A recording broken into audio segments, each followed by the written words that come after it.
ici à l'occasion de la conférence commune de Neume-Madijs et du département des travailleurs handicapés portant sur plus d'autonomie grâce à l'assistance personnelle.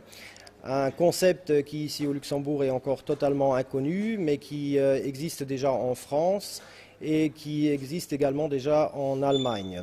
Pour ce faire, nous avons invité vraiment quelqu'un qui connaît le sujet sur le bout des doigts, c'est M. Marcel Nuss, qui s'est battu longtemps en France pour justement pouvoir mettre en place ce concept d'assistance personnelle et qui maintenant, grâce à la victoire de ses compagnons d'armes et de lui-même, vit grâce à cette assistance personnelle d'une manière totalement normale, entre guillemets. Donc comme tout à chacun, il peut vivre sa vie comme il le souhaite et n'est pas obligé de vivre dans une institution où on lui dicte du matin jusqu'au soir ce qu'il doit faire de sa journée, ce qu'il doit manger, ce qu'il doit penser même des fois.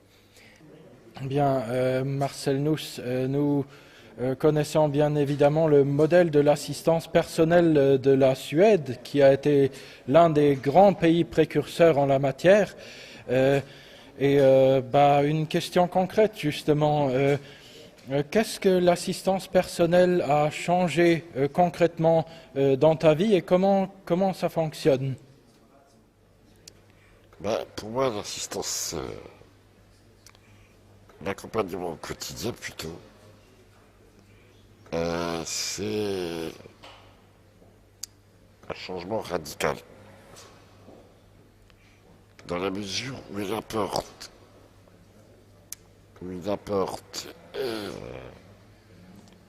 du confort, de la sécurité et une autonomie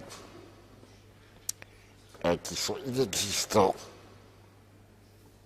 au milieu institutionnel. Grâce à mes accompagnants, je peux aujourd'hui être présent au Luxembourg et demain aller à Paris. Grâce à l'accompagnement tel que la France l'a mis en place depuis le 11 février 2005, en fait, je peux travailler, je peux vivre comme je l'entends. Et ça, c'est une très grande nouveauté, dans la mesure où, avant 2005, en France, on avait 3 heures par jour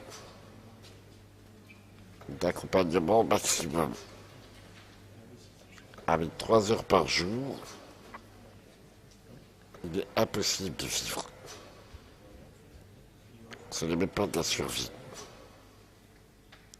Alors qu'aujourd'hui,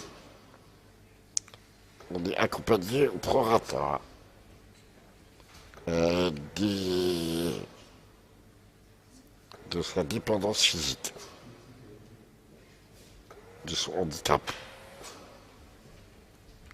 qu'il soit mental, qu'il soit sensoriel.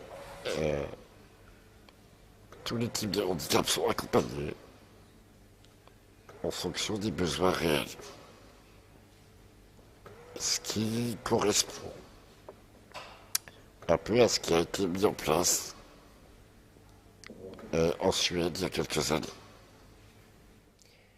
Voilà, maintenant que Marcel Nuss nous a bien expliqué le concept de l'assistance personnelle d'un point de vue de la personne concernée qui reçoit l'assistance et qui peut vivre donc une vie totalement autonome grâce à l'assistant personnel, ce serait aussi une fois intéressant de voir le point de vue de l'assistant, donc du professionnel qui permet cette vie autonome. Donc Charlie a travaillé longtemps donc, pour une institution où il donnait donc les soins aux personnes handicapées dans un modèle classique.